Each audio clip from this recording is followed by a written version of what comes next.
কাঠের চেয়ারে বসে থাকতে থাকতে মানুষও একদিন কাঠ হয়ে যায়। তার পায়ের আঙুলগুলো শিকড় হয়ে চাড়িয়ে যায় মেঝের ভেতর। তার কোমর থেকে সুঁদুরি, গরান, গঁদের আঠা ঝরতে ঝরতে একদিন তাকে পুরোপুরি এঁটে ধরে তক্তার সঙ্গে। কুরকুর কুরকুর ঘুণ পোকা ঘুরতে থাকে তার আশির নখর। কাঠের চেয়ারে বসে থাকতে থাকতে একদিন পুরোপুরি কাঠ হয়ে যায় সে। তখন কেউ তাকে চড় মেরে চলে যায়, সে রাগে না।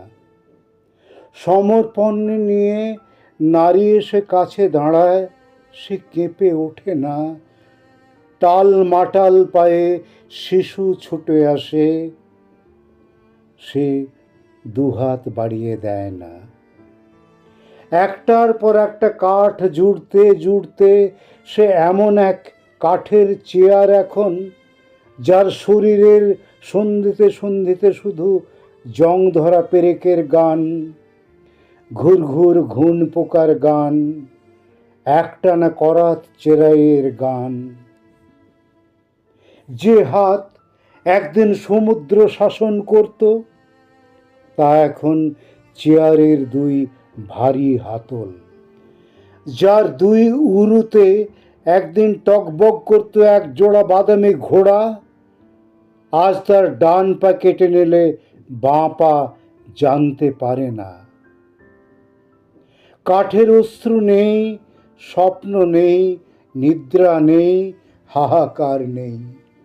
একটু কষ্ট করলেই জানলায় দাঁড়িয়ে সে দেখতে পেত ঢ্যাঙা, কালো, বেটে, মাঝারি, উটের মতো পরিশ্রমী মানুষ, মানুষ আর মানুষ।